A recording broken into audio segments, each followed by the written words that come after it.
So welcome back. This is our last couple of hours of session for now. And I wanted to, so it's a nice time to check the motivation again. Once in a while, you can just briefly check in with your mind.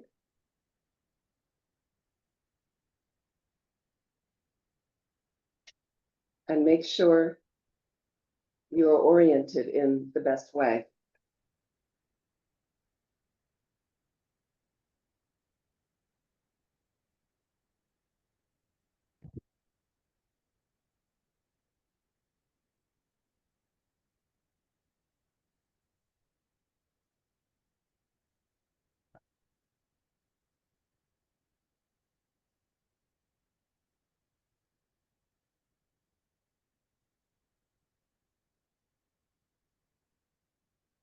So yesterday, the little video of Rinpoche, there were subtitles, which I know can be challenging to read, especially when it's not your main language.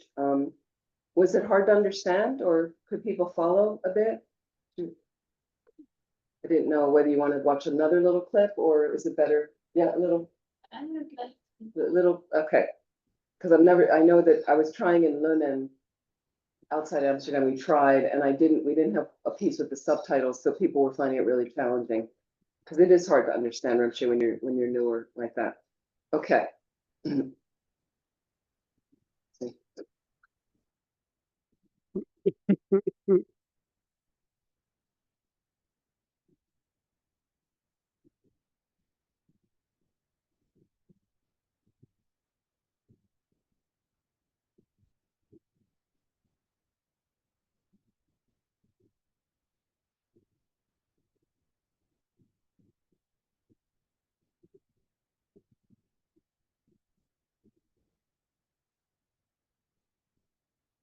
Good at this. And this is about how the blame goes out there, like, because it feels so strongly that there's something out there harming or interfering, something you don't like, and it's out there, it's separate.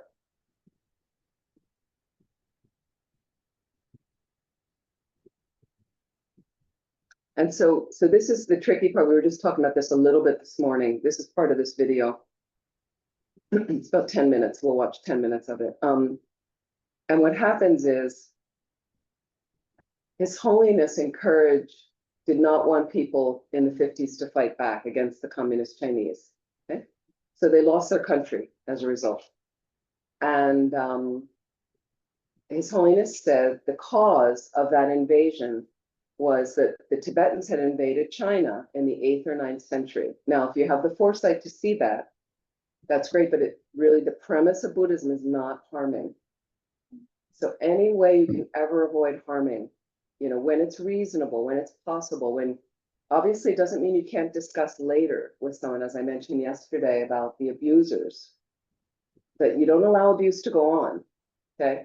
But really you have to look at this. So as a result, some very unfortunate thing happened now, but His Holiness may have seen that the future overall would be better, bigger, so that's very hard. And on our levels, we just have little interferences through our lives, things that make us upset and make us angry and fearful and attached. And we operate on that level, but it very much seems like it's out there. And it seems like if I offer the victory to others, and if I kind of let go of this, which de-escalates more friction and hostility, people think that you're losing, that you're crazy, to do it. And even if you're not wrong about anything, you can still just let go. And there's a lot of people that kind of want to fight and they want to tangle and they want to be right. Just let it go. So they're right. So it's kind of the opposite of how our world is going, like that. And then we talk about, so we have this idea, this blame that somebody else is doing to me, it's something else's fault, not me. Okay. And then the very famous Lojong practices and text from Master Atisha. There's 59 slogans from Master Atisha, part of mind training programs. And there's a very famous one that says, place all the blame on one. Put all the blame on one. What's the one? Right? You're self-cherishing. You're self-cherishing. That's it. So notice that experience. I'm upset. And sometimes it's really uncomfortable. Can you somehow shift that view of like, they're doing it to me, that's fine, it's just my self-cherishing. Just that I need to have things a certain way, and it's not going that way. And so look at how it makes you suffer. And so the other level teachings, bodhicitta and things, you really explore. All your suffering comes from cherishing that. All your happiness, cherishing others. Again, it's just not a natural exercise for us. So that's why we practice. You practice through first reading something, reflecting more deeply, studying it, then trying to meditate on it a little bit longer, over and over and over, till it becomes automatic. So it takes time. Okay, we might have to change our sound again. Okay.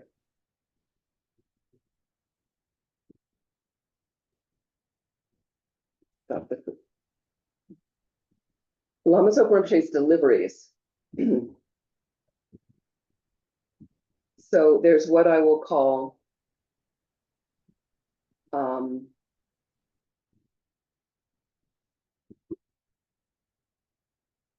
manifestation of Rinpoche's stroke in 2011 and post-manifestation. Rinpoche had a serious stroke. I say manifestation because really, a holy being is really perfect. It's just the karma of the students to experience a teacher that has a limp or has a stroke or has bad health or is aging. Comes from our mind, like that. Comes from our mind. It's a way of thinking about it. But anyway, Rinpoche did have this serious health issue, along with the adult onset diabetes, high blood pressure, all those things that contribute to that.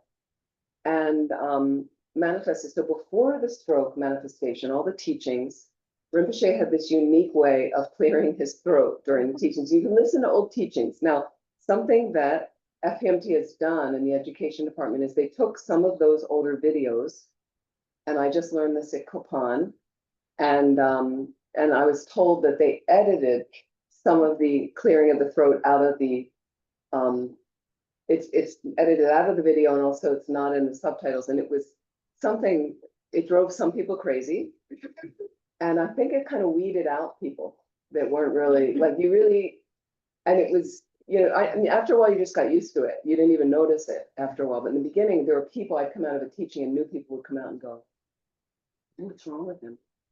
Like, why does he do that? Like it just seems, and really he'd be saying one word, like it would, it could be as slow as that. So one time years ago, we were at a center, it was a big retreat, and it was 3 months. So I was working, and I'd come over from the other center and just come on the weekends and sit in the back, big, room of people, Rinpoche teaching. And I got something stuck in my throat one day during the teaching. So I didn't notice it, but Rinpoche would clear his throat, and then for a moment I'd be like, like almost imitating. I went on 3 times, like he clears his throat, and then I clear my throat, he clears his throat, but I was really trying to clear this thing. And suddenly a few friends sitting in front of me, and all of a sudden they turn around and they're like, like as if I'm imitating him purposely. I didn't joke. And then I was like, sorry. So then the stroke manifested, and Rinpoche didn't teach for a while, and then he came back in a very different way. Everything he did, my experience, everything he did was a lesson for us, was some way to get you a little freer. Every single breath he took, that was my experience of Lama Zopa Rinpoche. So very extraordinary being. And the throat clearing was gone. It didn't happen anymore. He was cured of that somehow. But he did have limitations. His right side of his mouth, little problem, a little bit paralysis in the right arm, a drop foot, the right leg. And he would still make prostrations before the teachings. It was so heartbreaking to see him struggle to get down and struggle to get up, but he insisted. And then he would teach in this almost wrathful voice, a tone that was really scary, and almost because like an urgency. You've had all the teachings, there's not much time left. We have to get to this. So it was really, and one of the teachings, one of the first ones I went to, again, after the stroke, was at South India, at Sarah Monastery, full of many of Rinpoche's students. And I was next to, Rinpoche there's an interpreter in Italy who interprets in Italy. He's an old friend of mine, but he's a real character, very flamboyant personality. And, you know, he's been around the Dharma much longer than me. And so we happened to be seated next to each other. And Rinpoche was teaching about the animal realms. And the animal realms people debate, and especially newer students feel like they want to come back as a cat, and the animal, you know, like it's good to be an animal, but it's really not. And you have to meditate on that to really understand. So Rinpoche was teaching about this. We've heard this teaching many times, but really saying if you are in the mind of that animal, and his voice was just so sharp, and you know, and he kept saying, "You totally freak out. You totally freak out." But the way he said it, like, you know, it was like a lot. It was like, I mean, I had never heard him speak that way, and he just kept doing it. This voice that a lot of it very like he'll just, because it's emphasis really. It was, and so people that had been there long before the clearing of the throat, we were used to that, and he just kept saying over and over, if you're in the mind of that animal for 1 second, complete. So we have this idea, the cat's lying in the sun, we see, you know, check it out, be the cat, you know, do a meditation. And I mentioned yesterday the way birds eat and the way, I mean, it's terrifying. It's terrifying. And but we think, oh no, it's great, the animal realm, you know, so it's, and so the emphasis on that, it makes you really think about it, and you really, like, I gotta practice. I have to practice. So we walked out of the teaching, and I was a bit alarmed and thinking, and I'm looking at my friends like, did anybody notice this? Something's radically different, and this really freaked me out. And I walk out, and then Fabrizio, the Italian interpreter, grabs my arm, really, and he's like, "Oh my God," you know, and this is that. Like he was really, and he's seen everything, but he was really like, "Oh my God, like we need to practice. You can't." So, so you'll see this. This I believe is this one is at post-stroke. So, and see your enemy as a guru teaching you patience. What about that? Okay, so that's a good lesson to help us with our delusions.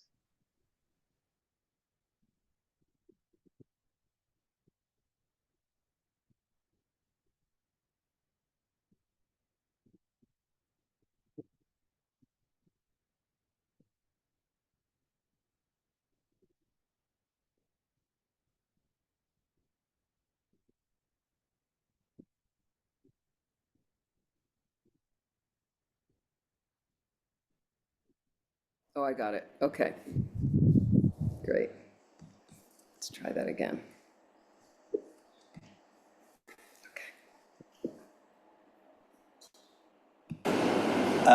So the Catholic is very good to think.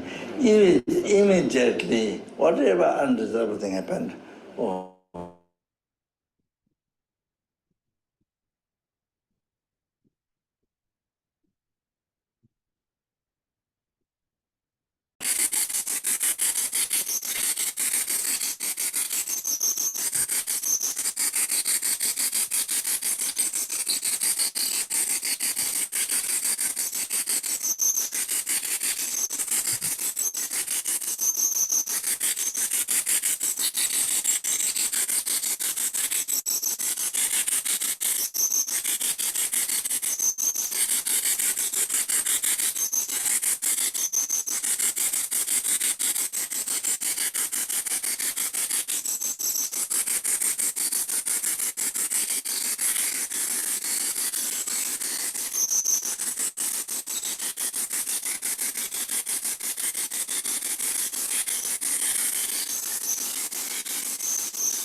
you give me a sorry.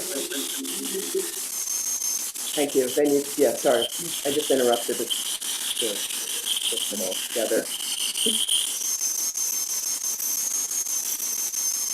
Okay, can you hear me online? Lars, it sounds on again. Can you hear me, Lars? Not very well. There's Can you hear me? something running on your computer, I think. I think there's a video still running on your computer, maybe. That's better. Better. I'll Now we interrupt can for a hear you. second too. Is we're talking about how would this be? You haven't done anything wrong. You're accused of something out of someone's jealousy, right? This is the famous verse 5 of Geshe Langri Tongpa, the 8 verses of thought transformation, part of what Rinpoche is talking about of how to really transform. How would that be? You haven't done anything wrong, somebody's accusing you. Can you accept the defeat and offer the victory to others? It's hard. It's really hard. So I mentioned you can always apologize. And if you're dealing with Buddhists, because Buddhist communities also get into funny things. We're not perfect, okay? But one thing you can do with Buddhists, and you can even do it if they're not Buddhist in your heart and mind, is when I apologize, and I'm kind of trying to think in this life, did I hurt this person in some way? I'm not aware, can't think of anything I've done in this life, okay? But something got created, and I'm accepting it from my mind. I created something in my mind that's causing this problem right now, some kind of friction, whatever it is. So that first beginning is that awareness. I need to understand that it's coming from my mind. What do I want to do now? And she's like, how do you proceed? Okay, so they're angry. They're attacking me verbally. They're telling other people, you know. So again, if you apologize sincerely, and I've done this for whatever I've done to disturb your mind in this life and past lives. So as Buddhists, you can say that in past lives, but you have to really mean it. I am really sorry because something got created. That's the only reason it's showing up right now in my space and annoying me. Some negative karma is in there, right? So I don't want to revisit it. I don't want to go through this again. I really want to clean up stuff before I die as much as I can. So if I just say genuinely, I am sorry, right? It is work for me 100% of the time. And mainly what I mean work for me is whatever's happened. You know, one example I've given before, we had a retreater for 3 weeks at our place in California, Vajrapani Institute. We had a retreater, and she was very, very difficult, I would say. She just was very demanding, and our staff was really good, and they tried to, we even did extra stuff for her we don't normally do. So they kept trying, but we were meeting, and every week they're like, you know, this doesn't work for her, and this doesn't work, and we got her the wrong vitamins, and we and on and on. I was aware there was some issues, and then at the end, she wanted to talk to the director, very unhappy, and she wants her money back. Okay. So I didn't feel like our staff did anything wrong. You know, I was 100% behind them, and we had a whole discussion as staff what to do, and she wanted to meet with me, and so I said sure. So she came into my office and just had a 5-minute like blow of everything that was wrong. Yeah, whatever. So I listened. I made sure she was finished speaking, and I just felt sorry that she was in this space, and so I just said to her, genuinely, I'm so sorry we could not meet your expectations, and I'm so sorry. You know, I kept saying that over, and I'm so sorry that you've had this experience, and I'm so sorry that you're not happy, and you know, kind of like that. I wasn't saying really that we did anything wrong, but I was really sorry. And I also I looked up her address and different things about her application, you know, to come to register. So I got a little sense of where she lived and what she was doing. And then I found, this is always the key thing, you can always find a common thread with somebody, a common link. So number one, we have Buddha nature, all of us. That's a common. And another second thing is we want to be happy and we don't want to suffer. We all have that in common now. So we're linked by that, right? Same thing these world leaders want that are so challenging. So then I said there's something about the background. I found a link And I started talking to her about that. You know, and then I said, oh, I've been there and I used to work there and I did this. And then somehow she was kind of like, oh, and then somehow so we started a nice conversation, totally separate from her experience at the center. What she wanted to do a little bit, she wanted to fight. So she thought I was going to say, you know, I think right away I said to her right in the beginning, how sorry. And if you would like, we'll give you your money back. I just thought, not worth, you know, okay. Like we needed the money and she was there 3 weeks. It's very expensive in California. That was a lot of money to us, but okay, better to have the peace ripple out. So we, and our staff, we discussed this, and so that was surprising to her because she was ready for a fight. She was sure I wouldn't give the money back. You know, she probably had gone through space like this with other things. This is how so she wanted to fight, and then there's nothing to fight with. You apologize and you go whatever you want, and nothing to fight with. Now I could do it on those terms. Okay, so you always have to weigh the situation. You have to weigh what. But right away I said, great. So now she's kind of like, okay, that was 5 minutes. Now what? So then we started somehow talking, found something in common, talking. We talked for about 40 minutes and really got a nice link going, like some connection. It was very pleasant to the end where she's very happy, you know, says she had a really good experience and she doesn't want her money back. And she makes a donation to the center. Okay, it's not any big thing. I'm just saying this is kind of this is where positivity has a hope to emerge. If you want to fight and you're right and you didn't do anything wrong, okay, fair enough. You know that, you know, other people may know that, but it's still going to keep that hostility going with that person. So see and check the circumstances. Check the circumstances of, you know, what's the best way to deal with it. There was somebody else who was a nun at another center I was living at for a couple of years that I never had a problem with her, but she just thought I was coming in when she had told me to come and help, and she thought I was going to move her out. And she, you know, she was just out of fear, operating out of fear. The center was on its head, flipped upside down. The center was not healthy. So she was operating in this, but suddenly it was great. New person comes in, so now let's blame them. You know, I'm the new one. I didn't have any alliances there. So she just really was so difficult, everything I wanted to do.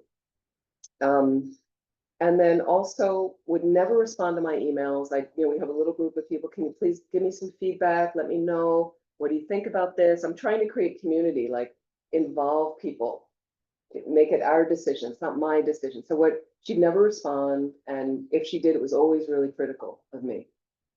So then I found out a bit more about her. So my thing for her was, because she didn't really want to talk to people, she didn't like that. She was very introverted. So I found out what kind of food she likes. A little bit, like I knew organic blueberries, that was high on the list. I found out a few things, you know, mushrooms. And anyway, I went out and bought, you know, like I buy for my best friend, the best, you know, in California, there's health food stores. You have some here, but they're big. They're like giant supermarkets, the health food stores in this one area, big health food stores. And I went there and got the best stuff, and it was so cute. Years later, I traveled with the llama, but I'd been living in this one county in San Francisco's big health food stores. And we went to New Zealand. And with this llama in New Zealand, and the woman of the center says to me, I had one like half day off. And she said, you know, we'll go into town tomorrow and I'll show you around. Small town, Nelson, I'll show you around. I don't want to take you to a really nice shop.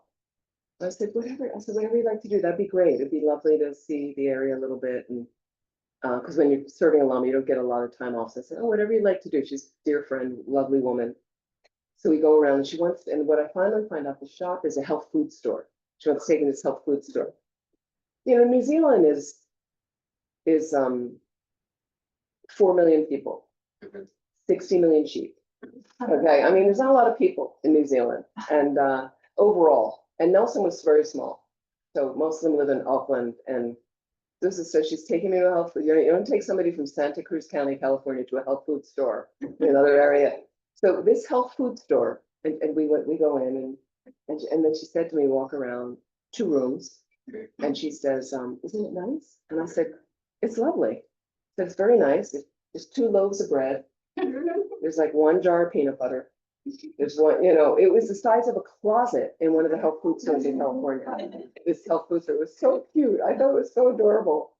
I said, yeah, it's a really nice, this is a nice shop. And I said, it's really nice, it's, so I went out and got the best stuff, put it in a really nice basket, wrote a note apologizing very sincerely.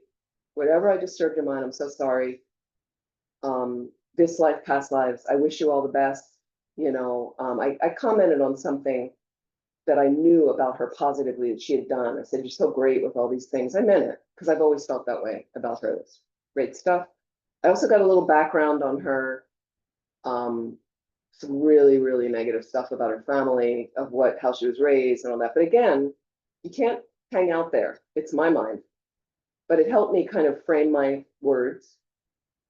And then I put it and left it outside her cabin. I sent a little WhatsApp message because I didn't want animals to get it, where she was, outside the door. I didn't even knock on the door because I think she would have been alarmed, and then left the package. Okay. So 2 days later, after that happened, I didn't really talk with her. I didn't really see her a lot, but whatever I sent out on email, she was the first response all the time. Amy's idea is the best. Amy said, Amy's got all the experience. Amy's got a great idea. That's a great, right? It's not Amy, it's karma. It's karma. So you can shift anything in that external reality. We say it's magic, it's a miracle. It's not. I dismantled the cause of that hostility. I dismantled the cause. I went after the cause. Something shifted, right? I meant it sincerely, right? I screwed something up in the past, I'm sure.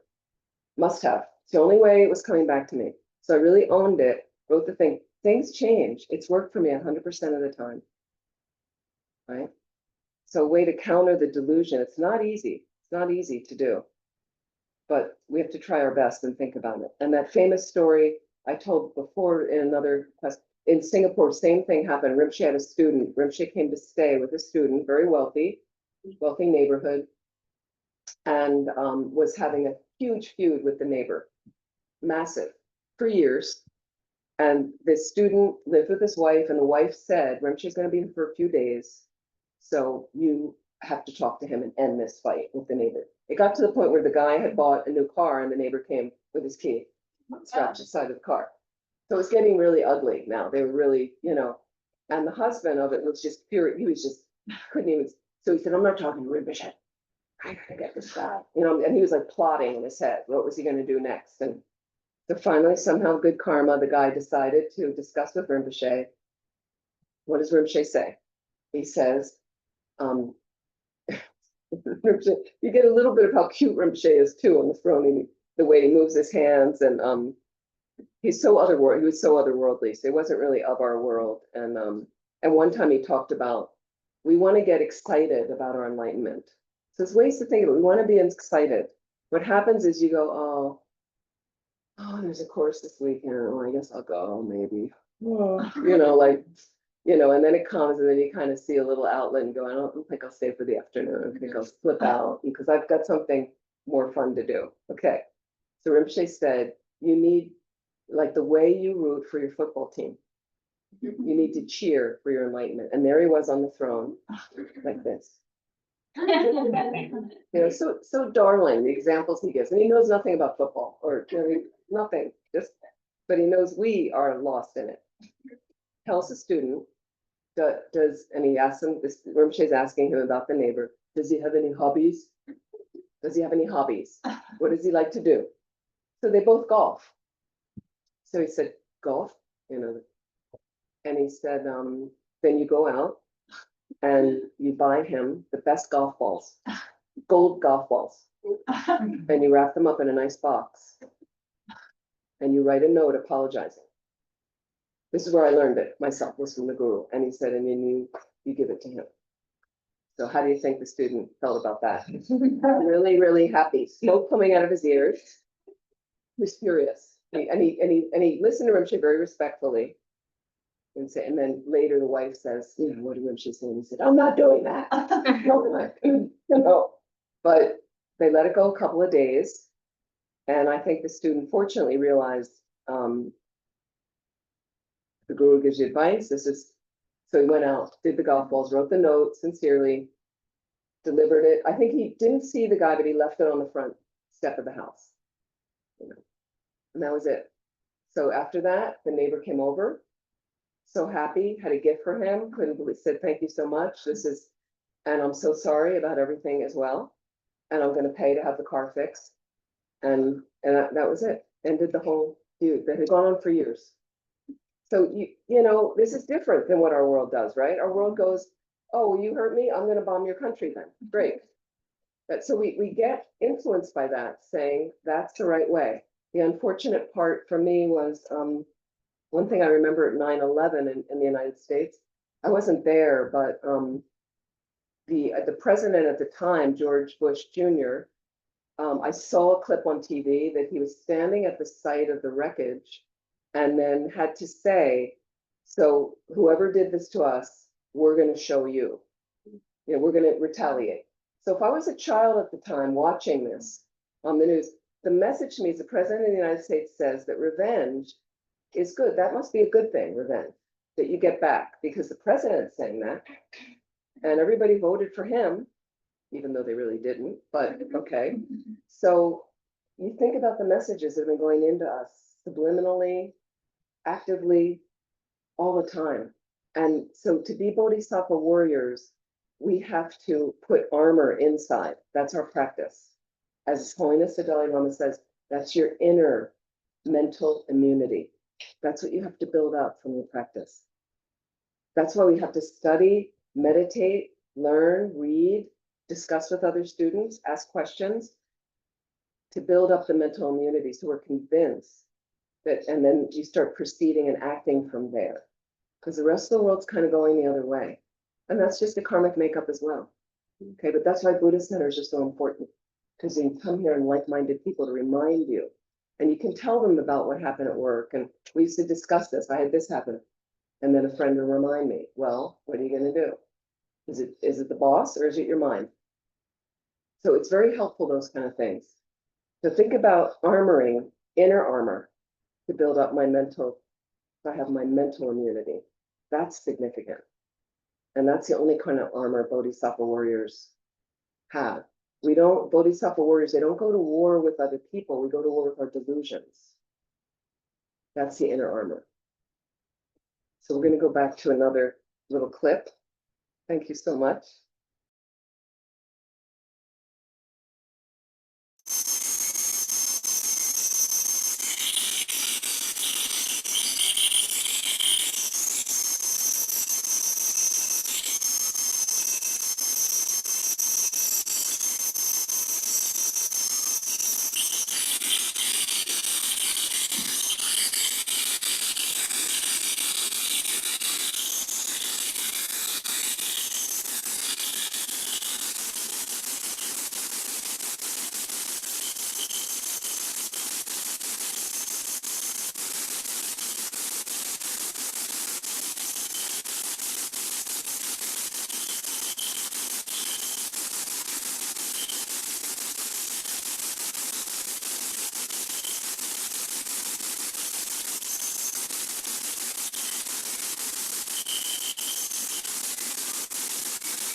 Sorry to interrupt. We need the sound on. Switch. Otherwise, it's just noise. Yes. How's that? Can you hear now? Can you hear me now? Can you hear me now? Can't hear anything.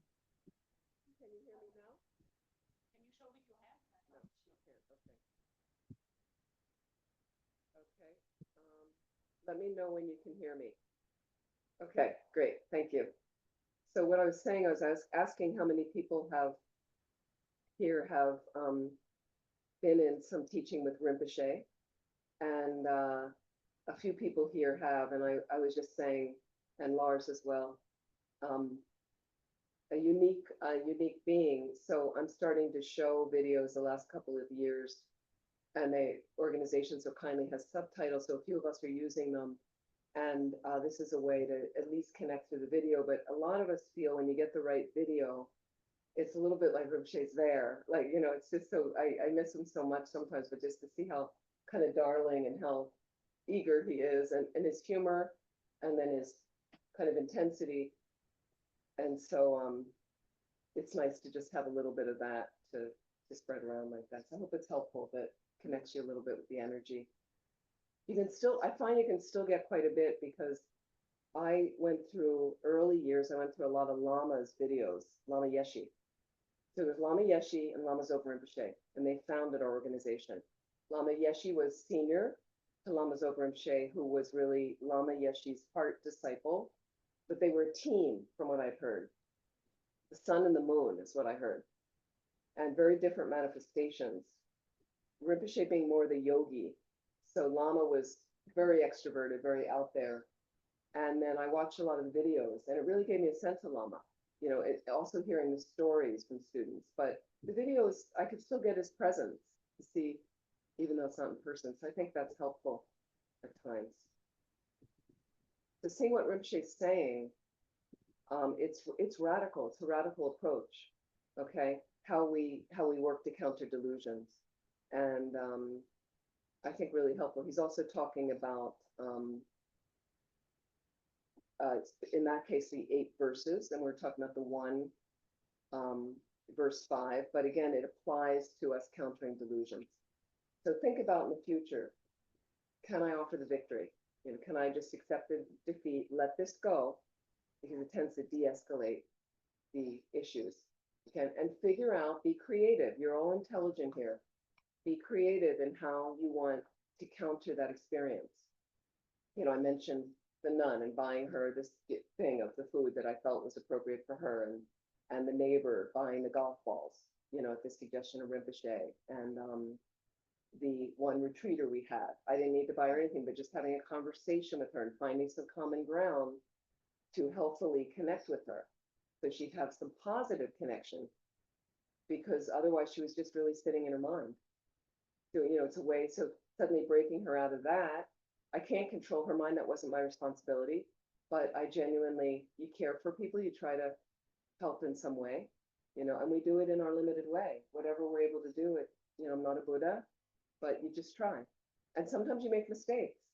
You say the wrong thing, and then you just take a step back and assess. Okay, and then I'm going to have a little bit more knowledge of that and move forward. That's what we do. There was another time I told this story, maybe not in here, but another situation I had with a student, long-term student, that when I had never met the person before, but I thought we had a connection from a retreat center we'd been to. But when they met me, they came to work at another center. And when they met me, they just hated me. They never met me before in this life that I could remember. There's just, but I could tell it was so strong, not having any context of them in this life, but so that was easier for me to say, oh, this is just, here's the karma. Okay. This is nothing I had done in this life, because I'd never met them. I never said a word about them. I never said their name before. They came, and I was kind of looking forward to working with them. And then for the next year or so, it became so difficult working with them. They were many times, it seemed, interfering with our programs, and you know, so I just kind of like, okay, it's the karma, I created this, and I was doing a lot of purification practice and working with centers, a lot of purification anyway, automatically. So I was just kind of working with it, but it was very uncomfortable. And then finally, it seemed to get so intense. So I asked if we could have a mediator. So if there was an old student that was going to sit, and so we could discuss together. And fortunately, she agreed. She would meet with me. So I was like, okay, this is a good step. She wanted to resolve something as well. So I thought, great. So then the three of us sat down, and she wanted me to go first. So I said, okay, whatever, you know. And I just sincerely apologized to her for, again, whatever I'd done in this life, past lives. And I really meant it. And I said it 2 or 3 times, like, you know, and I felt finished, and I just stopped. And then I was waiting for her to say, and then she just threw it all back in my face. Those are empty words, you know, like just really. And so I just took, you know, I just accepted. I was like, okay. And then she got up and stormed out, like just ran out, you know, just. So I just was like, I've done whatever I could do. I'm not going to hold on to it. You know, like I knew from my side, I felt completed, and I felt sad that she couldn't, but I also knew I heard different things of a lot of mental imbalance and things, but I just felt bad she was in that state, and just tried to really keep it calm for her. I didn't want to create any more stuff. So I felt fine with what I said. And then what happened is naturally, of course, the karma shifting. And so later that night, we had a retreat at our center, so she was still there. And later that night, she came to me with, she couldn't talk to me, you know, wasn't at that point, but she came with a thing of incense, little box of incense, and she had written a nice little message on it, and offered that to me. And I, you know, said, thank you so much. You know, I didn't make a big deal. I just said, thank you so much. And ever since then, we've never had a problem. It's gotten closer and closer, and you know, to the point where some years later, we're at some meeting, and then I hear her telling, you know, something about, you know, I'm sorry, I'm not saying this, but telling somebody how great I am. And I went like, she said that? Like, so the karma shift, karma change, just the karma change. That's all. That's all that's going on. I'm not any great person. I'm not, but again, so you can really change these situations and think about if you can just get self-cherishing eye out of the way, you're gonna be so much happier. You know, my self-cherishing eye could have said, well, I didn't do anything wrong. I never met her before. She's crazy. There were people that said she's crazy. That they didn't like, they go, I'm like, something in my mind is causing me to disturb her, causing some disturbance also for me. It was uncomfortable for me to be around her. Something causing that. I'll try my best. So we try. So let's look at, and I'm going to say now, I really want to get to this. Name your delusion. What is plaguing you? Anybody care to venture out there? When I mention all those imbalances of your mind, that is the topic of this course. Trying to teach a little bit on the course. What would you like to know? What antidotes counter? Because the different ones counter. So emptiness counters all the delusions. The more you can study, again, start with the small books, the Lamrim books, smaller ones. This, and do you want me to send that list I mentioned? I'll send it to Lars or whomever. I'll send the list. And again, so if you do, and again, thank you. Some people took these. If you do contact me, I keep forgetting to say this. Please keep the emails somewhat short. It takes me a while to get back to people if you have questions.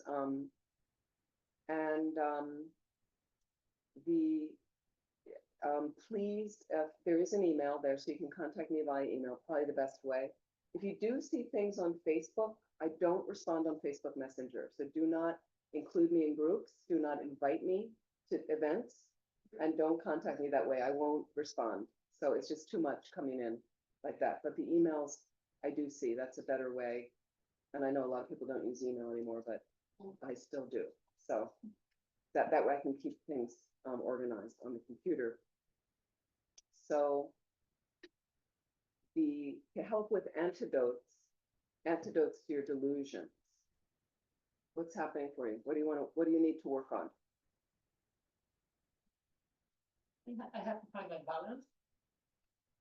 Because it's maybe, you know, the illusion. But what phase, do you have like, what are you finding is keeping you off balance? Can you name it? Can you put a label? When I mentioned listed delusions, does one of them come up a little more But I strongly? have to do only Dharma, but I have to do also kind of continue with my dirty life. Yep. So what do you suggest? Because you know the answer to this. I know. No, to empower all of you, because a lot of you have the answers. So don't think you don't have the answers. A lot of you have the answers. What would you suggest?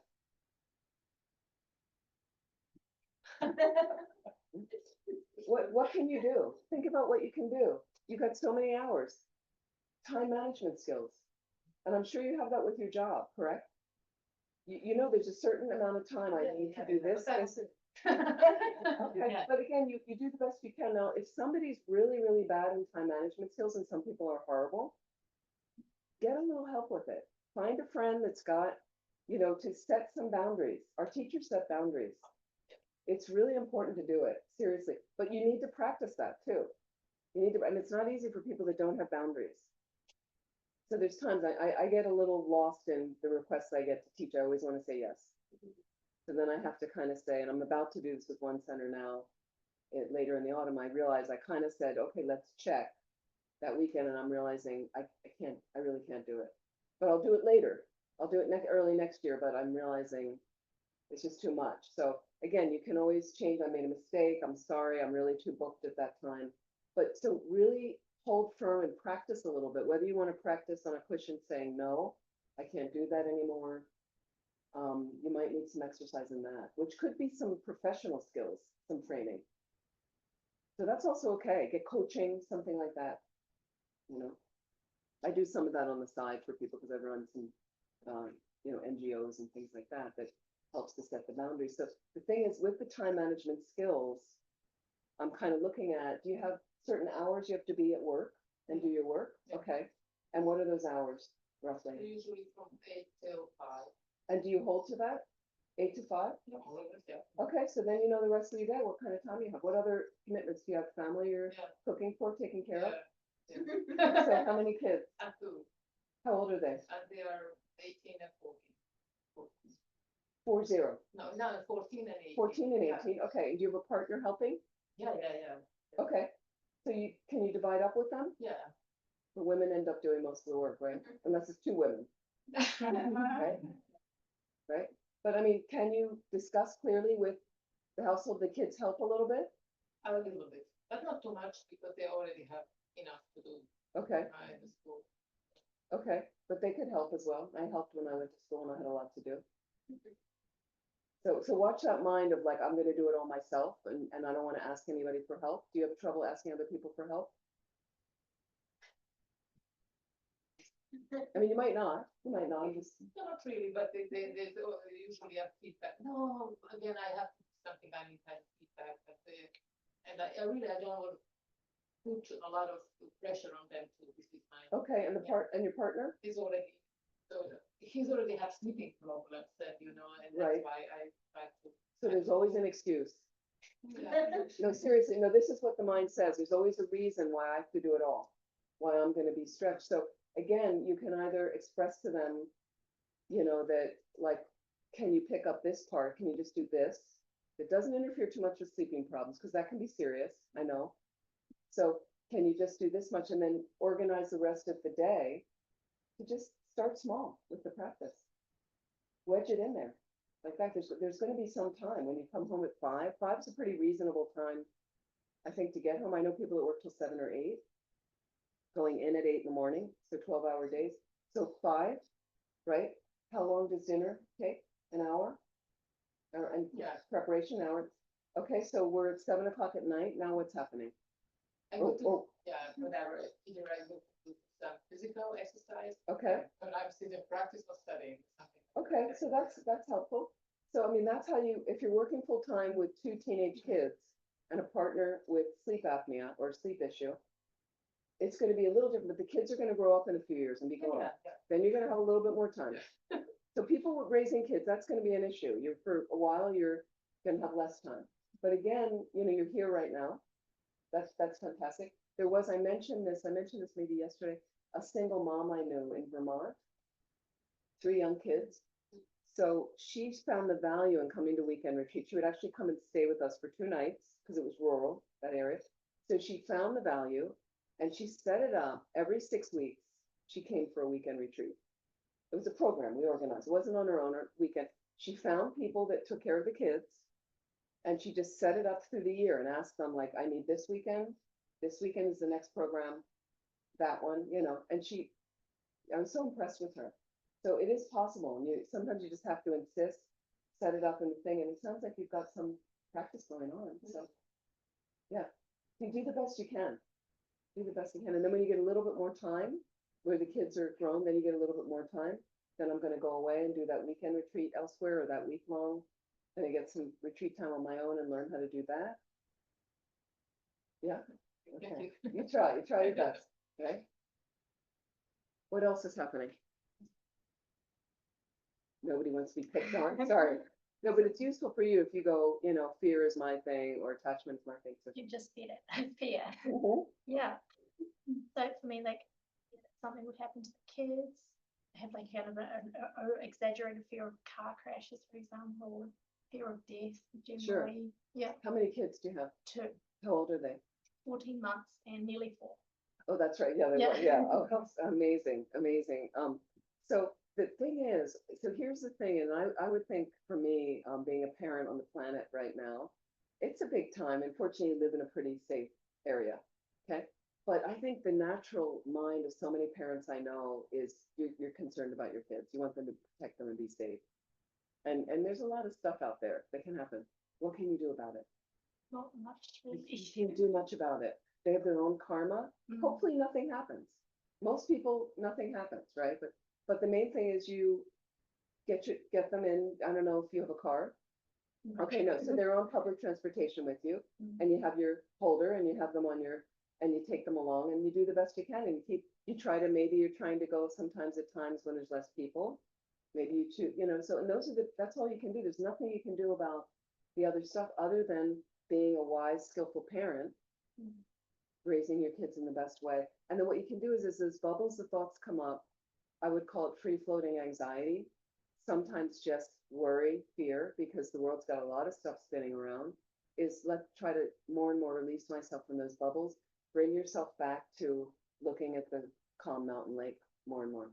You know, I notice this anxiety. I notice it's there in my mind. This is actually the real nature of my mind, not anxious thoughts. Let me counteract. Or you're lying, whatever works better for you, lying on your back on the grassy hillside. My mind is really like a clear blue sky. And I'm just noticing this habit of worried thoughts. But the more I can kind of dissolve, clear them out like clouds in the sky, they evaporate, then the less habit that's going to be in the mind. And then what happens is when they're little, there's one set of fears. Then when they're 12 and 13 and 16, there's another set of fears. Like, so it changes. And all you can do is do your best and do your best. And then they're going to get older. And I don't know in this culture, but we have a lot of something we call sass in the United States, mouth. Kids mouth off and treat their parents sometimes really horribly. My sisters and brothers who are Tibetan and Sherpa, the kids don't do that. Even kids raised in the United States, they don't do it. And I'm marveling at what they do as a family. I spend time with them where the kids are so respectful. Saturday night, they want to be with the parents a lot of times. Who at 16 years old wanted to be with your parents on a Saturday night? Where, you know, a little bit, depending on what we were doing. And so you do the best they can. And then, but there's this stage of, you know, where they want to be separate from you. So they're going to independently act out and try to push the envelope. So be clear about the boundaries. Kids want boundaries. I think they really want boundaries to push against. And so be consistent and try to, don't do dual parent, do it together. Have the same, I've seen the most fragmented families that the husband says one thing, one partner says one thing, one partner says another thing. It doesn't work that way. The kids get different messages. So if you can, but you're also not going to do it perfectly. You're just going to do your best. That'll be okay. So a little bit try to realize, now here's another thing with fear and anxiety. A lot of people have it. Let's just analyze. We'll look at this. First, we want to understand, and then we sometimes meditate on it as well. I got so many delusions here. It's like, huh. They're all here. Okay. Fear, worry, anxiety, I'll call it. Fear, worry, anxiety. They're all related. Okay. So a lot of times you want to understand, first of all, when I have this mindset, you can just sit calmly. How does it feel in your body and mind? It's uncomfortable. So first you want to, because some people think anger is a very appropriate response, and they haven't really sat with how they feel when the anger gets activated. It's uncomfortable. You know, when it really gets activated, I mentioned the red face with the veins sticking out, and you look like you're insane. Okay, so you just want to sit a little bit with. I know I have this sometimes. I don't like it. I like to get rid of it. I'd like to never have it. Now, there's some parents I know don't really have much of that going on. So I don't know your relationship, but there's usually if there's two parents, sometimes there's four parents, you know, depending on the mixes of, you know, but if there's two parents, I've noticed that usually one is real organized and on, doing all the details, and the other one takes care of another part, another thing. So what happens is the one that's really on with all the details, often the mom, if it's male, female, okay. The other one doesn't have to worry as much.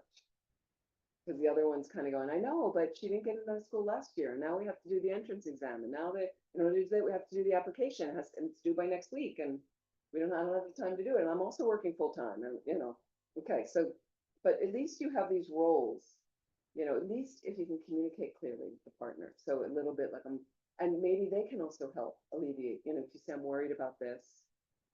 And they go, well, so evaluate. I'm doing the best I can do. Can't do any more than that. So sometimes I just notice some parents at different levels, you're just going to have this. It's just going to be there. So first of all, the root of the fear, let's examine. The root of the fear, according to Tibetan Buddhism, is a misconception of myself, the I. Okay? And often a wish for things to be permanent. I don't want things to change. So if I'm taking my kids to school and I know this route and everything's good with this, but then suddenly the train changes, the bus changes, this route, or somebody gets on that I'm not used to, somebody not from this culture that's kind of scary, whatever. Like there's changes. You want everything, you like it to be the same, then I have a routine. The kids, it's unpredictable. Never know. And then they start going to school, and do they get all the sicknesses? Going to school, it's amazing. And then you get all the sicknesses, right? Young parents, it's amazing. Because the kids bring all this stuff home and then everybody's sick. And so again, you don't want that, but then that's a known. Everyone I've known who's had young kids that went into a daycare, a school, they were just sick all the time. They would spend 2 years being sick. So you kind of go, I didn't want this. I didn't plan it. It's not supposed to happen. I'm really worried about my kid will get sicker. They usually don't. So then you let go. Then you just realize this is what is, right? It's the same thing, almost saying like things that, okay, so sometimes girls at a certain age, their body changes. Okay, so then they decide, and the mother might decide stuff that a girl needs a bra. Okay, so it's like that. There's things you just accept that this is a part of life, that, you know, it's not like you kind of go the debate of like, we're not getting you one, or you don't need it, or it's just kind of things you go along until you go, send your kids to school when they're young. Tendency is the viruses are going around, people get sick. Okay, so you still feed them the right food, you try to take care of them. And just so noting nothing's permanent. Nothing's permanent. Everything changes. So noting that. From this sense of grasping onto permanence, grasping onto myself, okay, attachment arises. I have attachment to what is pleasant. Okay, I have a fear of separating from or losing what I hold dear. Okay, and then I have aversion and fear of the unpleasant coming into our existence, unwanted experiences for my kid. Okay, so antidotes. What do we do? So you acknowledge all this. This is where you are. This is standard. The other thing is, number one is you're not alone. Most parents of young kids, everybody goes through it. So maybe, are your parents alive? My mom, yeah. Your mom? Maybe a little bit good relationship? Yeah. Discuss with her. How did she feel? Yeah. She had the fear, I'm sure, when she raised you. The parent, you know, and then they can give you a little bit of their life wisdom. You know, people older than us have life experience, okay? So number one, be aware and acknowledge your fears. So you're doing that. You're kind of like, yeah, I know there's this and this. Okay. Then reflect on samsara's nature. That's the cycle of suffering. This is its nature. Yeah. And the nature is, I can't fully protect my kids. I'm going to do all I can, but they have their own karma. I have karma. It's a big world out there. So as long as I'm in samsara, I will experience problems. That's its nature, okay? But commit yourself to getting out of samsara. Figure out ways a little bit. It's hard with young kids. A little bit, you can read a book, study, a little bit, look at that. This is samsara's nature. Keep noticing every time there's some suffering in your household, this is samsara's nature. Not anybody's fault. It's simply samsara's nature. Let it help you develop renunciation. I really would like out of this. So when I get a chance, when my kids are older, I want to definitely start to engage in some courses. And you can still do some of that online now. You can even come to the center. Slowly, just little bits and pieces will have a long ride for you. Like that, you'll build that bridge, very much so. So part of just accepting this is samsara's nature, sometimes lets the fear, doesn't let me allow me to ruminate as much. Samsara's nature, stop the thought. This is how it is, right? My daughter needs a bra. Okay, so what? Doesn't, but always commit ourselves. Definitely possible to get out of samsara. So another antidote to fear, courage. We've heard that, courage, okay? So this helps facing the fears. So you kind of name it, just saying it out loud. I'm concerned about my kids, something will happen to them. That helps, just get it out there rather than the ruminating in the mind. Can you get it out there and then replace in your mind, instead of negative ruminating thoughts that something could happen, celebrate, every new tooth. Celebrate, oh, a step. Oh, she learned how to do this now. Oh, look, now he knows, like celebrate the positive, focus on that more than, because what's in my mind sometimes is a lot of worry and fear of what will happen to them. A lot of parents have that. You see, and then ask yourself, is it reasonable to have the fear? Well, it's reasonable because you are a parent wanting to protect, but to go on and on with it, that doesn't really help. That's not so reasonable. So you can kind of analyze like that. And then is there anything I can do to prevent this unwanted thing from happening? To minimize the chances of it happening. I'm doing that. I'm already doing that. And then check again. Is there anything else I can do? No. And sometimes you'll check no, and sometimes you'll go, well, I know somebody in the States, there was some new improved car seat. So they decided they wanted it. They're going to buy it. It was expensive, but they said, I'll feel better having the car seat. Then I'll know. Okay, great.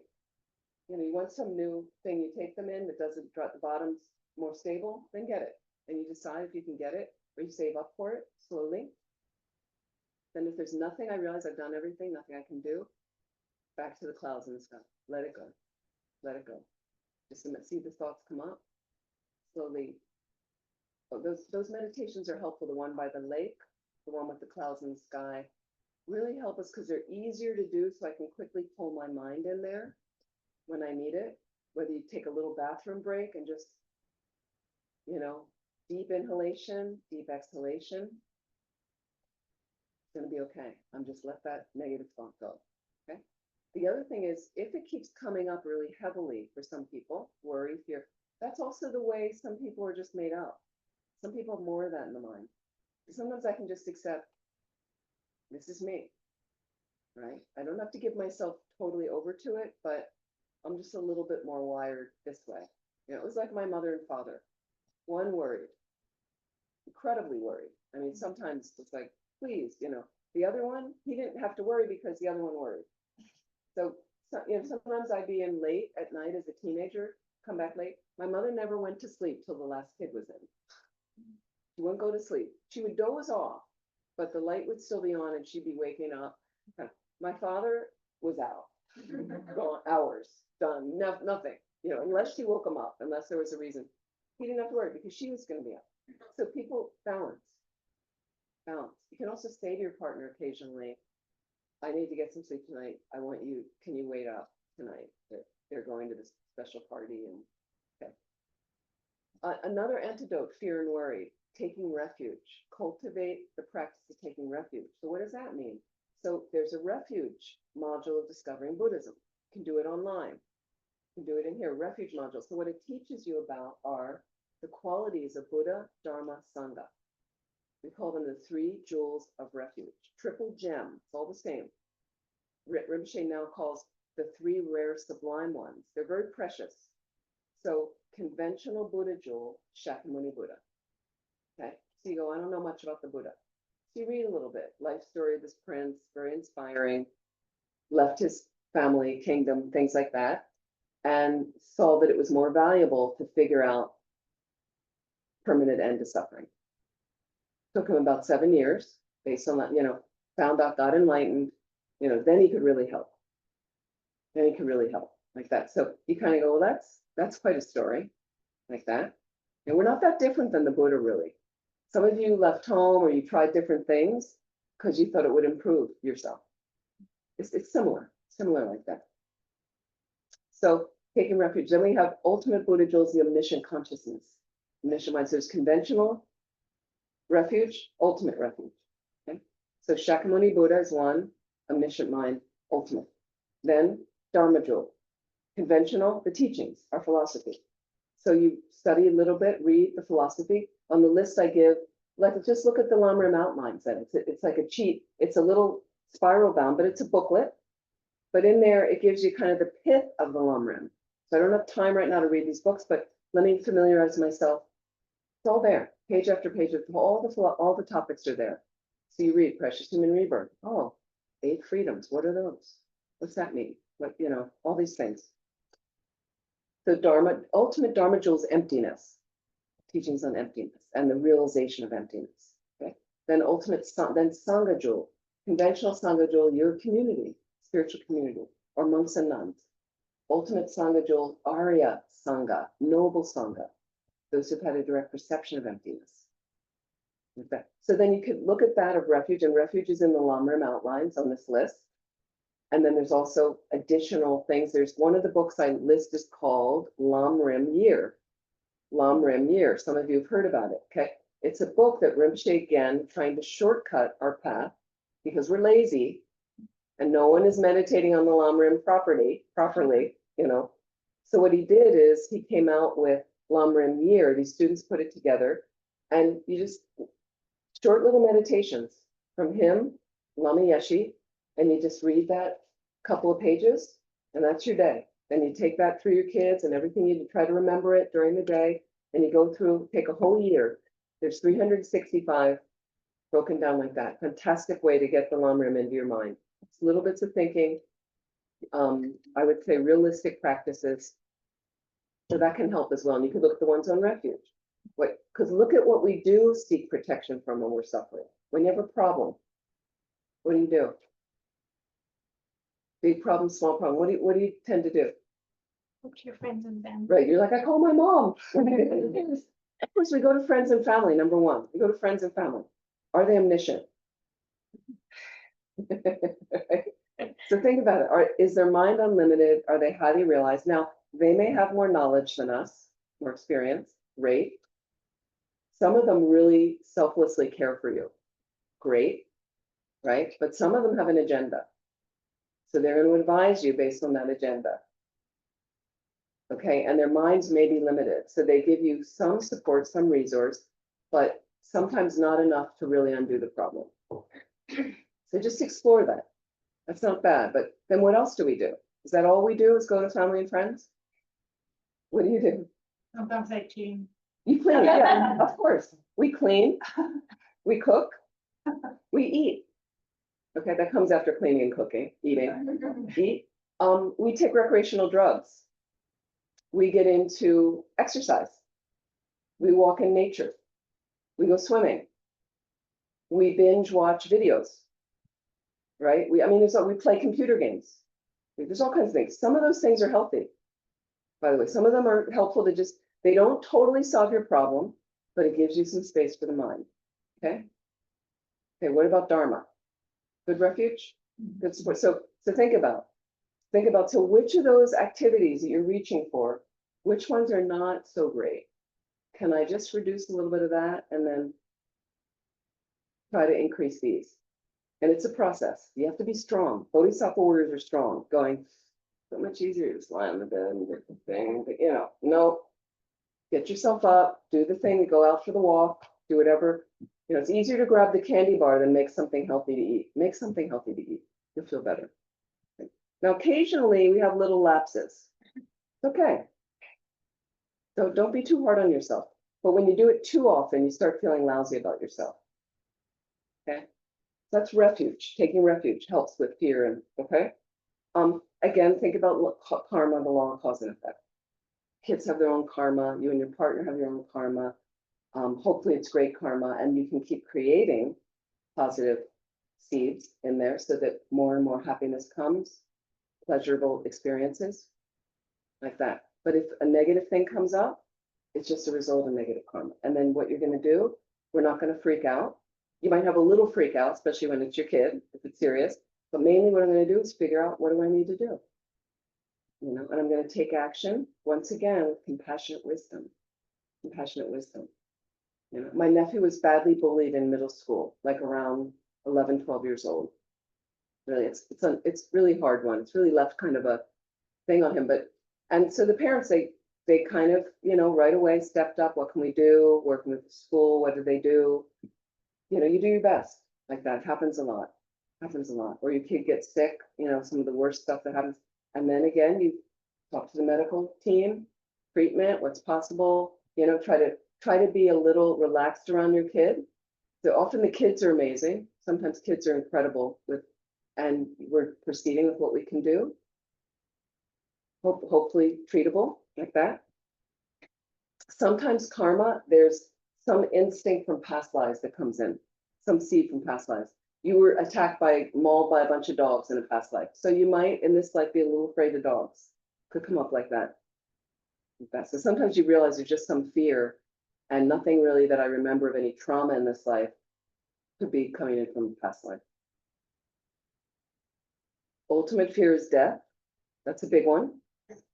Certainly when it relates to your kid. I mean, you know, I've seen also young mothers that ended up getting a terrible disease, leaving young kids. So again, if that's coming up, look at the death meditation, 9-point death meditation. It's in the Lam outlines. It's all there. So this is hard. It's uncomfortable to look at. Sometimes look at it a little bit. Just experience, because this is normal. This is a natural part of life. Natural part of life. Sometimes we get 90 years. Sometimes you get 16 years. You know, and the thing is, it might at 16 years look awful that a 16-year-old dies. How tragic we say, how awful, and you know, I don't like when kids die before their parents. It doesn't seem like the right order. But there was a young woman, 21, I think she was, who died in Dharamsala, India, from Sweden. She died of cancer. When she got the cancer, she wanted to stay there. She liked being there. She was very close to His Eminence Ling Rinpoche, who then was he was like 5, I think. And she gave him money. She supported him. He was raised at Tibetan Children's Village in Dharamsala. And her father flew over from Sweden when she was dying. And he was obviously incredibly distraught, losing his young daughter. And at one point, she took him over to meet the Rinpoche. He went to see him, and because he knew she had this connection. And the little Rinpoche took his hand, and they were walking around the stupa. And I think he knew, the little Rinpoche knew at that time, the father was upset. And then at one point, I think after she died, the father went back to visit him again.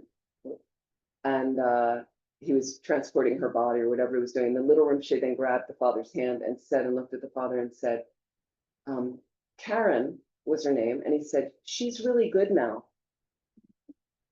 Like that. And so again, now I don't know what insight the little Rinpoche had. His Eminence Ling Rinpoche for me has a lot of insight. He's about almost 40 now. He's quite an amazing being. This was the senior tutor to His Holiness the Dalai Lama in his last life. This is when he was little, but who knows? Because she might have just needed 16 years in this life. Check out, and she's way better now. Just needed to finish something off in the 16 years, this realm. Maybe way, you know, but we mourn the loss. It's our kid, came out of our body. If you're the mother, it's really, really hard. It's really hard. If your mind gets caught up in the ruminating worrying over and over and over, why not recite some mantras? Why not read some sutras? Okay, and the sutras are hard to read sometimes. They're kind of obscure, okay? But some people like them. Some people want to read this, they like this. Maybe you read a Dharma book out loud. You like this chapter. When I was on retreat, sometimes at Laudo, I'm up there 4 or 5 months and I'm alone in silence, and they have a library. And when I start retreat, before I start, I get the books from the library that I want to have in retreat. And I got my pile that are, some a little bit of a hog. I keep them for 4 months there. Sometimes I return them, but I usually, and one of the books they have it's one of the volumes. They don't have all the volumes there, but it's the Songs of Milarepa. So Milarepa was a poet. And there's Songs of Milarepa, just his verses that he wrote in retreat. And somehow if I'm really struggling in retreat and the mind's a little depressed or sessions aren't going well, and then in my break time, I just open the book. Any page it falls, I read the verse. It's always perfect. It's always like, thank you. It's just what I needed. Can be really, really helpful. And then again, trying to keep a balance from the extreme of excessive worrying to irresponsibility. Sometimes we're really irresponsible and then there's cause to worry that I'm not doing enough. I don't think that's the case with you, but try to keep a balance. Is that helpful a little bit? Yeah, slowly we try. And it's each one is challenging, but we try a little bit.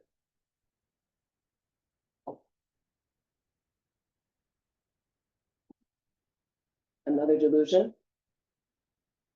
Anything else?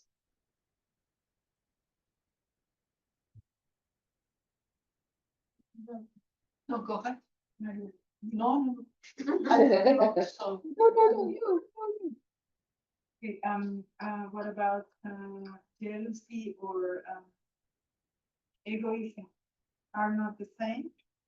Well, jealousy comes from egoism or egotistical sense. Yeah, from that, again, all of them come from the wrong notion I have of myself, the I, an inflated, concrete, permanent entity. We don't exist like that at all. I exist based, dependent on my body and mind, like that. I have certain karma unfolding in my body, in my mind, and that's going to create certain obstacles in my life that will create incredible happiness in my life, depending on what's unfolding. What I'd like to do is keep feeding and nourishing the virtuous, positive imprints as I can, and planting that in my mind more and more that will ripen in future happiness, and continue to purify the negative imprints of what ones I know in this life, ones I don't know from past lives. So jealousy, envy, we'll also call it, often comes and is related to competition, related to anger at times, certainly the inflated notion. Okay, so let's reflect on the faults of jealousy. Reflect on the faults of jealousy. It only harms you. And so the other thing we want to understand, and that's why I'm sorry this guy isn't here, mental factors, but jealousy is a mental factor. So think about this, think of the definition. Okay, it's nice to sometimes hear about a definition of what is it really is a mental factor that out of attachment, so it's very much related attachment as well, of course, to material gain, out of attachment to respect, all those things, okay, is unable to bear the good things that others have. That's jealousy, right? Again, jealousy is a mental factor that out of attachment to material gain, respect, etc., is unable to bear the good things that others have. Just think about that. That's nasty, huh? So again, now rejoicing is one of the antidotes. Rejoicing. And we are taught in this tradition, rejoicing is the easiest way to create merit, positive energy. And you need merit to get enlightened. So eventually we're clearing away negativities, increasing the storehouse of merit until there's no negativities left, all the merit, all the positive qualities, and then you automatically become a Buddha. Okay. Buddha, Sanskrit. Sorry, that's Sanskrit. In Tibetan, Sangye. Sangye, Rinpoche's brother's name. His brother died last year. Sangye. So Sang, an elimination of all the negative qualities, negative tendencies, gross and subtle. Ye, complete collection, full manifestation of all positive tendencies. That makes you a Buddha. Sangye. Like that. Okay, so thanks. So jealousy. So rejoicing, they say, is the easiest way.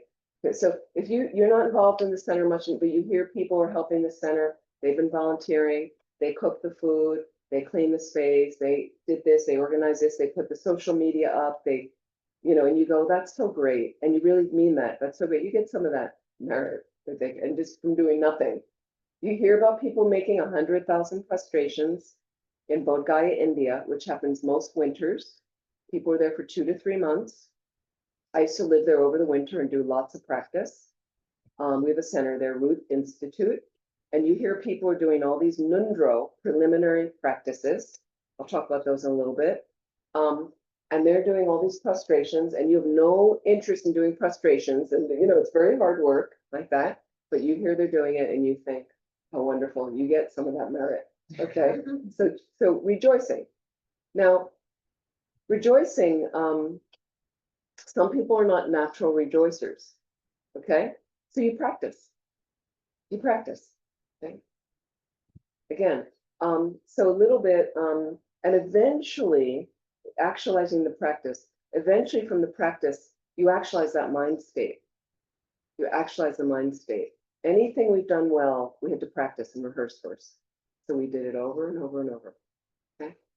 So with rejoicing, I remember years ago, I wasn't a great rejoicer. And so I'd hear somebody's going to Hawaii. I always wanted to go to Hawaii. And so I'd be like, great. And I'd at least get the mouth in the position. And then slowly through doing it over and over, now I hear somebody's going to Hawaii. I'm really happy. Somebody's taking a nice trip. Fantastic. Can really be there with it. Okay. So when we hear the definition of jealousy, then you want to understand what's wrong with jealousy. And some people think it's okay.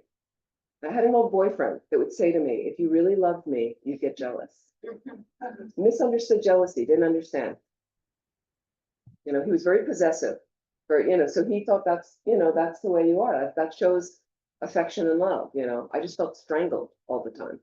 Like that, but you would get jealous. So what's wrong? Well, you have to check. It disturbs your mind. Okay. It can make others unhappy. Okay. It can lead to hatred and resentment. Okay. It destroys relationships. Right? It leads you to speak badly about others because people think you're great. It can even lead you to harm others. There's been, what do they call them, crimes of jealousy? Somebody finds their partner in bed in the States because there's so much access to guns and they shoot them. Like, that's horrible. And many times people lose respect for you, of jealous people like that. They might feel pity for you. They might dislike you from having a jealous mind a lot. It can lead you to create negative karma. Okay, then you have more suffering in the future. Destroys virtue. Okay, can be a big obstacle to spiritual development. Okay, so you just kind of rotate around that and go, a lot of harmful things about it. A lot of harmful things. Okay. So part of the antidotes are reflect on those faults of jealousy. Reflect on that.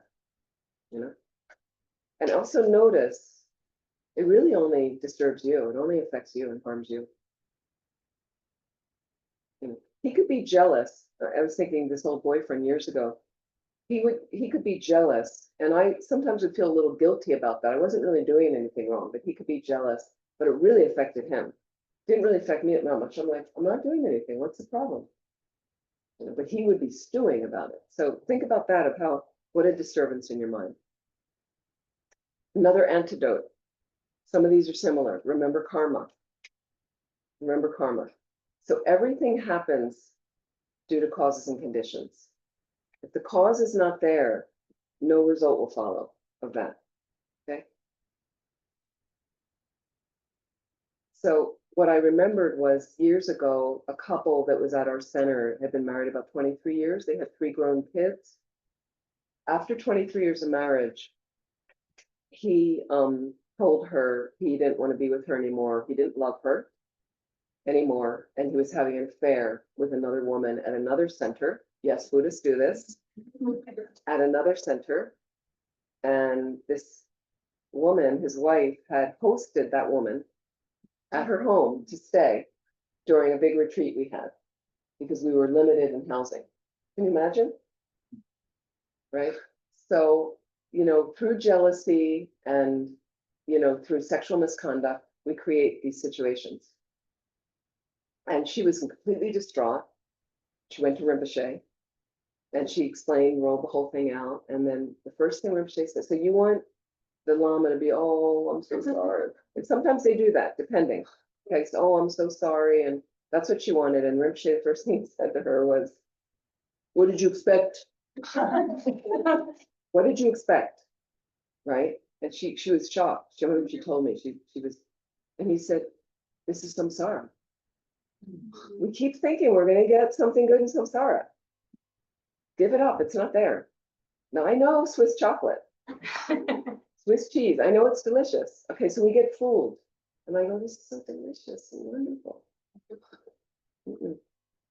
It ends. And be realistic. And Rinpoche even talks about chocolate. You guys are from a chocolate culture, right? So, but Rinpoche, it's funny because some people really love it and they, the chocolate. And my mother was a chocoholic. So it was, very intense bringing her a box of chocolates.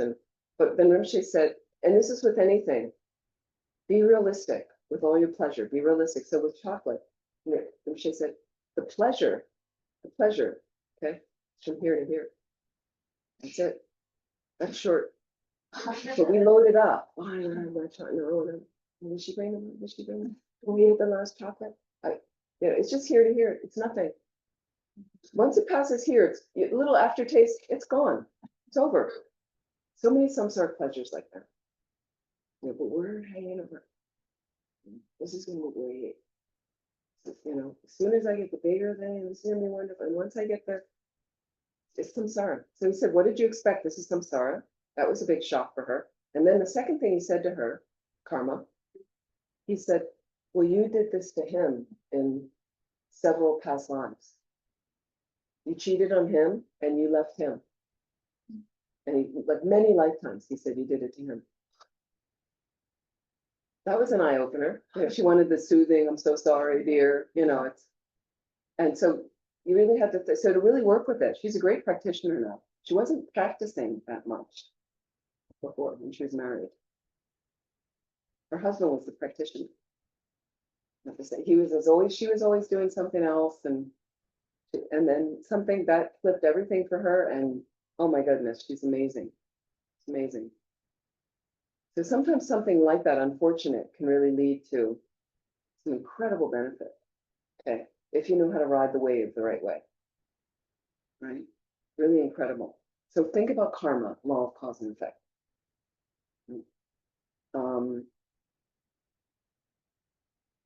So I might notice due to karma, I have a jealous tendency in my mind. That's all. I have a jealous tendency in my mind. Okay. Somebody over here mentioned imbalance in life. Somebody here mentioned fear and worry. Somebody else has something out there. So you kind of go, well, that's kind of my thing, jealousy. Wow. Okay.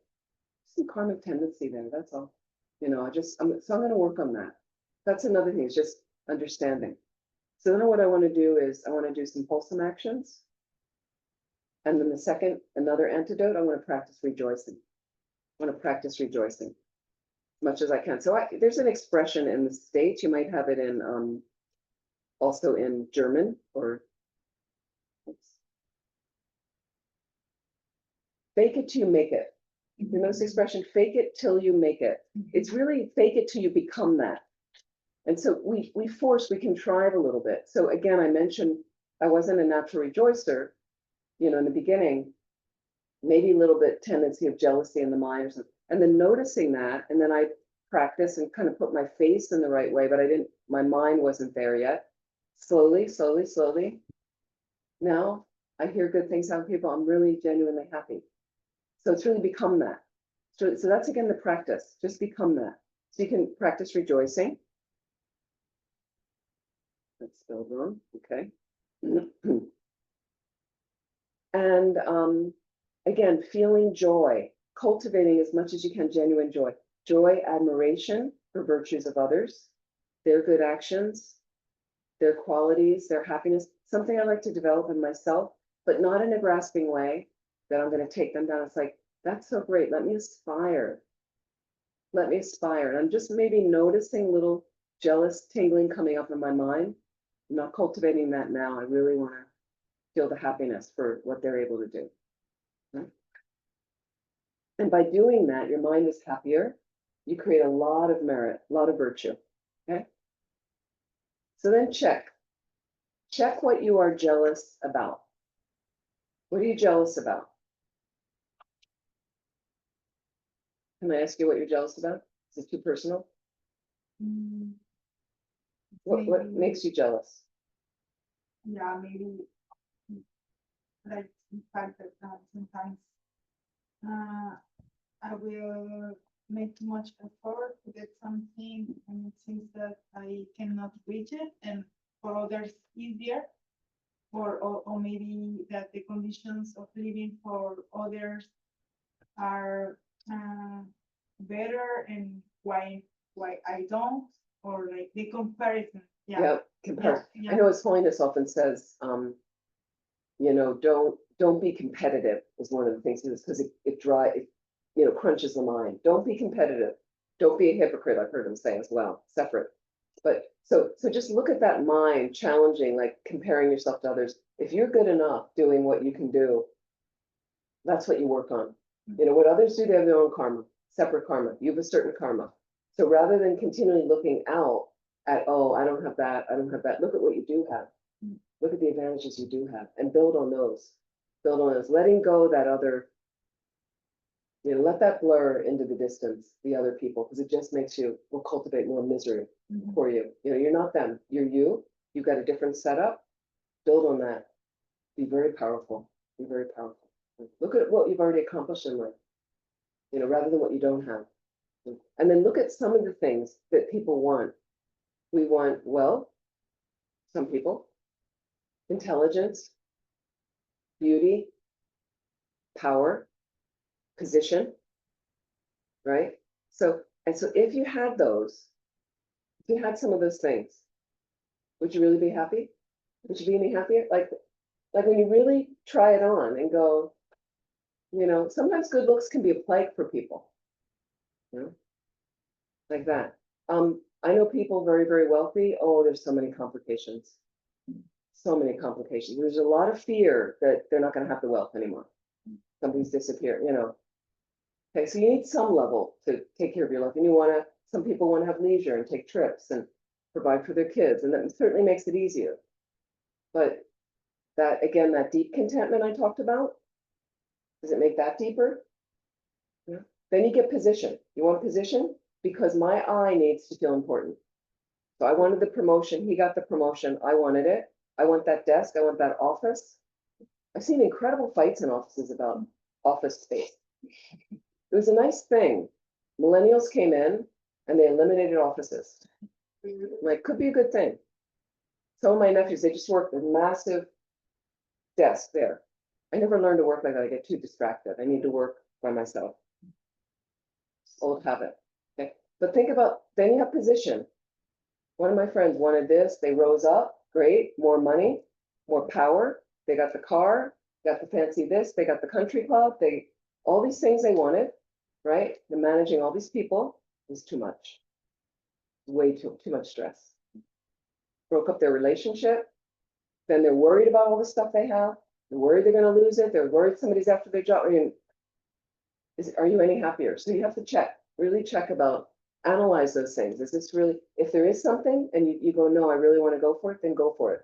Really analyze, but check, make sure it doesn't sacrifice that really deep meaning in my life. What are you creating with this other thing? Am I able to help more people based on this? Can I help more people? The wealthy people I know that are very engaged in civic volunteering, helping people, big philanthropists, giving a lot of money away, they're really relaxed about it.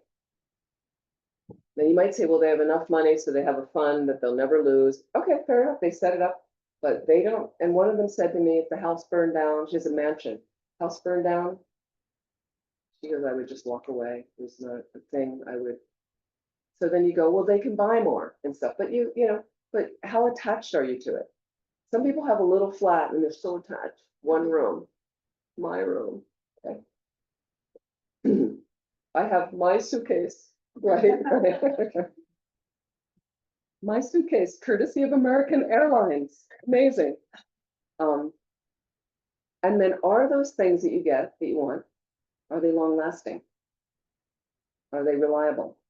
Okay. You know, for women, young women, especially older women, I mean, the amount of money people spend on cosmetics for the inevitable that a wrinkle is going to form. Oh my God. The unbelievable pain of what people go through to go against nature. You're aging. That's natural. There's nothing you can do about it. So do you think you're, giving yourself a few more years that you look better and from all these things people do? Incredible. It's gone. It's not going to last that long. It doesn't last that long. And the money, you can't take it with you. Somebody said once, can I have a fund so my next life I can get my How do I set that up? Like, how do I set that up? Like, I thought that was really cute, I'm gonna leave it to myself in the future, then I'll set. So these are just different things to look at. Are they reliable, these things? Position is not, we know. You're on top, everything's going well. Boy, I've seen people fired and sometimes they went right after the person on the top because that was the biggest salary. We have to cut something. Let's cut one person instead of these 5. Well, that's heavy. Person thought they were great, got the job 2 years ago, everything's flying. I just invested, got a big flat, and you're done. Nothing is reliable in samsara. And then, so this is a great one. This is against hatred, anger, jealousy, right? Cultivate loving kindness. Cultivate loving kindness is wanting others to be happy. Wanting others to be happy. So if I can sincerely develop this feeling, then I'm happy, I'm not jealous. Another person experiences is related to rejoicing, but it's deeper. Okay. So somebody gets something, and it might be something I don't like, and they got the thing that I wanted. Practice it, cultivate, put them in front of you. Imagine the light rays going out. Imagine the light rays going out, enveloping them, really loving kindness. And maybe you start with yourself across from you. Okay. A lot of times I've done some loving kindness practices with people, and we start with somebody you really love and you put them in front. That's easy. And I say, just pick one person, put it in front. When we have more time, another time we'll do more meditation like that. And they put the person in front. So with the person you love, it's easy to get the love flow. I love this person, it's great. Energy, all that light going out to them, holding around them, hugging them, like that. So you do that for a little while. Then pause for a moment and you move the person over in your mind. Then you put yourself in front. And just notice, send the love to yourself. Some people are stuck really hard. Doesn't flow as easily. So that's what we need to work on. So I build myself up, my care for myself, and I don't care what other people do. I'm not focused. I mean, I want people to do nice things. I'm happy for that. I'm wary of people that are not doing nice things. I'm going to make a little distance, of course, practical, but I'm not in a competition with them. I'm okay. I'm balanced. More and send love to myself in a balanced way. I'm not the only one in the universe, I'm not the best person here, but I deserve some loving kindness. Let that envelop yourself. That fun visualization over and over. Slowly practice the loving kindness so that it's a natural thing and let it just emerge from myself. Sometimes I'm a little bit down and then you just feel it growing in your heart. You know what? I'm good enough. I'm good enough. I'm trying. I make mistakes. Part of me might tell myself I don't have everything I want, or I want this, or I want to look like that, or I want to, but I'm good enough. I'm the best I can. Because we met the Dharma. We've the best joy of all. Met the Dharma, that's the surfboard you want to ride on. That's the surfboard that stays on the big wave. The best way. So cultivate the loving kindness. If you have it in a relationship, jealousy, right? Talk it out with your partner. Okay? Without anger. Maybe it's so clear communication in relationships, so helpful. clear communication when you can. Right? We've got a course in Amsterdam we're going to do a couple Wednesday nights. You can join online. Just 2 Wednesday nights in late September, October. It'll be online. You can pop in and it's about love, attachment, you know. So are you communicating clearly in your relationship? We struggle, we try.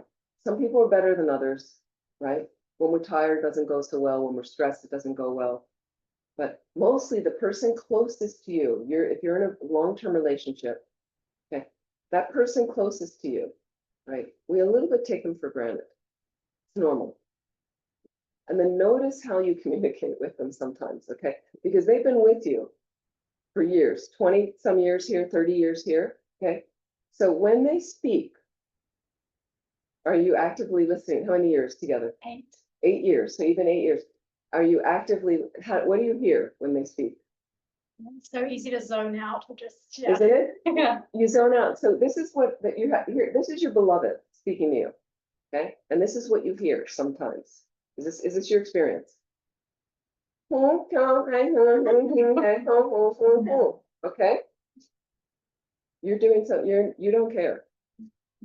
Oh, there they go again. Whatever's in your, yeah, I'm busy. Okay. And then later they say, but I told you. And then you go back and go, no, you didn't, because you weren't listening. And then they say, yes, I did. No, you didn't. Yes, I did. And I've seen fights start. I stay with a lot of people, so I've seen somehow, fortunately, I caught a couple, they were doing it. And they were in the middle. And fortunately, the one that I didn't think would do this turned to me, because I'd been there the entire morning watching this unfold. And fortunately, she turned to me and looked right at me and said, didn't I tell him? About when to pick the kids up?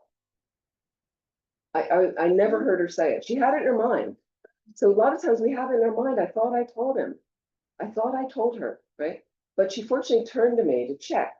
It was a really, great thing that she did. She turned to me to check.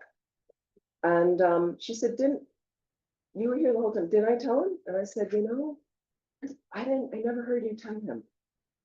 And then she reflected. She went, oh, okay. She had it in her mind. She didn't say, but sometimes they say it and we're blotto. I'm not listening. I hear that voice all the time. This is your beloved. Listen to them. Try to actively listen when you can. It's a great offering to make. Great offering. I was one time at a center, Milarepa Center, old farmhouse, right? In our kitchen, big wooden block, kitchen table there. So the kitchen stove is on one side, sinks on the other, and I'm working with our manager, really capable woman. And for about a month, we were talking about communication, and she felt like I didn't listen to her well enough, and I was saying I didn't. So we were really working on it very constructively, not attacking each other, but just saying, yeah, I think we can work on this. And so I really wanted to listen. So she was telling me something. I thought it was important. She's doing dishes. Her back's to me. I'm cooking. So she's talking something, and I decided, you know what? I'm going to stop cooking. I turned the burner off. I turned around onto the counter. I'm just looking at her back. I'm not saying anything, but I'm really listening to what she's saying. I want to make sure I get it all. I'm just sitting like this counter. And she finishes and she dries her hands on the dish towel and she turns around and she sees me like this. And she turns around and she sees me and she goes, what's wrong? And then I just said, I'm just listening. And she was so touched by that. I said, well, I'm just listening to you. It sounds important. So ways you can offer that, and also helps to create harmonious relationships, short-term, long-term, very, very helpful like that. So we're out of time. So I'm going to stop there. So we're going to have to save anger for another, anger and depression and attachment for another time. But anyway, I just wanted to give you some idea.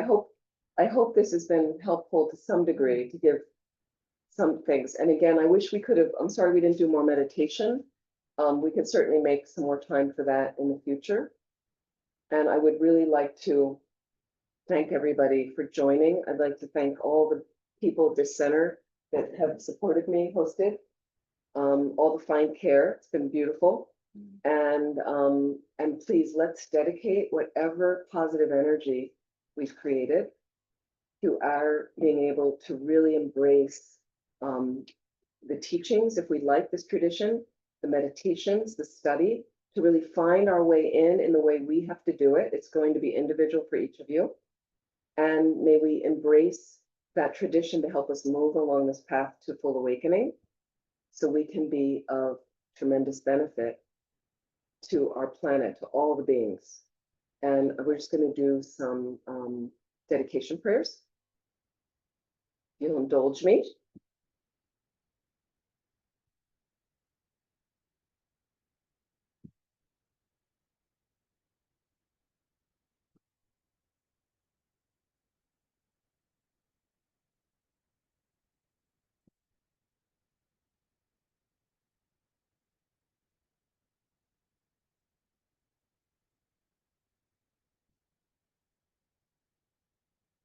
Due to the merits of these virtuous actions, may I quickly attain the state of a Guru Buddha and lead all living beings without exception into that enlightened state.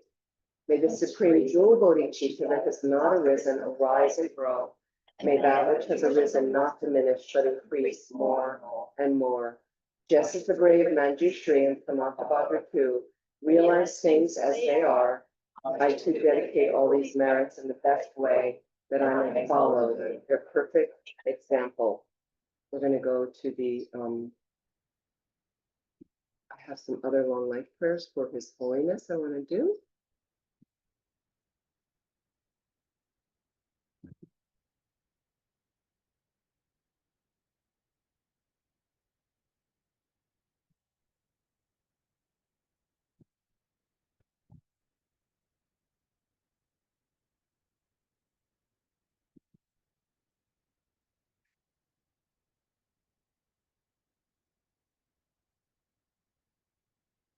And so Rinpoche really likes this, to seal with emptiness. He says it's one of the best dedications you can do. Let's see, this bottom one right here, I'm gonna do. Yeah. Due to all the past, present, and future merits collected by me, the numberless Buddhas, the numberless sentient beings, which are completely empty of existing from their own side, may I, who am completely empty of existing from my own side, achieve the state of full enlightenment, which is completely empty of existing from its own side, and lead all sentient beings who are completely empty of existing from their own side to that stage, which is completely empty of existing from its own side, by myself alone, who am completely empty of existing from my own side.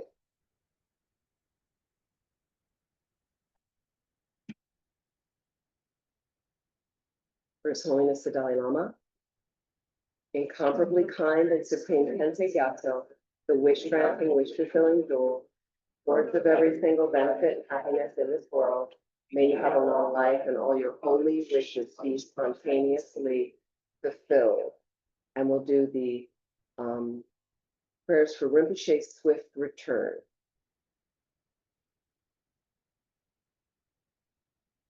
Peerless teacher and assembly of the children of the victorious ones, Shravakas and Pratyeka Buddhas, victorious Losang father and sons, along with the lineage masters, all the objects of refuge in infinite lands, please bestow the virtue and goodness of accomplishing this prayer here and now.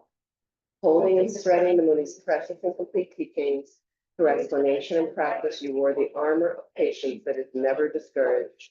Incomparable Venerable Guru, to you I make request.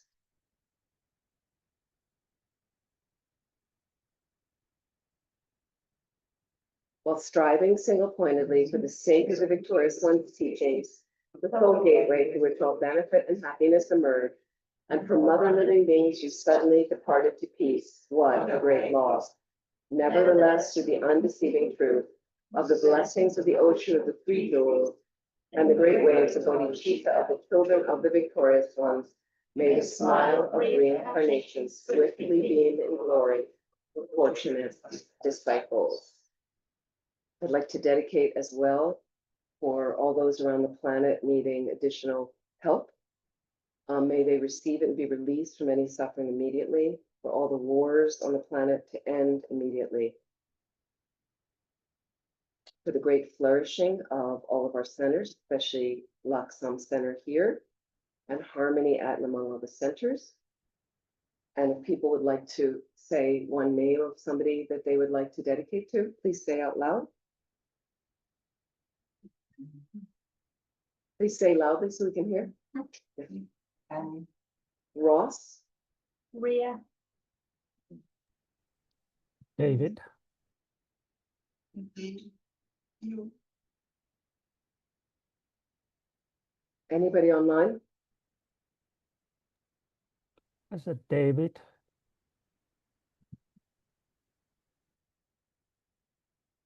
Thank you so Sorry. Thank you so much. My friend is back. Thank you very much, Venerable. We are so happy to see you visit us and share you with us. And at first I thought about bringing chocolate, but the weather is not perfect for chocolate. So something hopefully a bit more healthy, roast nuts and Oh, thank you so much. yes, we are so grateful. We learned a lot, and I think we all have a lot to take home and practice. And we hope that you will come and see us soon again. Thank you so much. Thank Thank you very much. And I also would like to thank you all the volunteers who contributed a lot, like Maria with our new event coordinator, Maria on the technical side, Mattia, Andrea, Caroline, and everyone else. Thank you so much. Actually, we should. And also Lars and Sarah online, to Yeah, many, many people. That's how the centers go. Thank you so much. And I'm very grateful. And also thank you. We had a lovely outing to the Black Madonna, the monastery, if you're familiar. Beautiful, beautiful place. It's an amazing place. Yeah, it's very, very nice there. So please be well and please try to practice. I will send this email, this practice sheet like that. It has, so again, it has a lot on it. Slowly, slowly, you just take one thing at a time, try something. The top thing is often what I do in the morning. It's in a slight order, but you don't have to go in the order. You might find the Lam-Rim year. You want to look at that and have a look there, and the Lam-Rim outlines are helpful, and then different texts on how to meditate on the Lam-Rim and things. I didn't get to talk about Nundro, preliminary practices.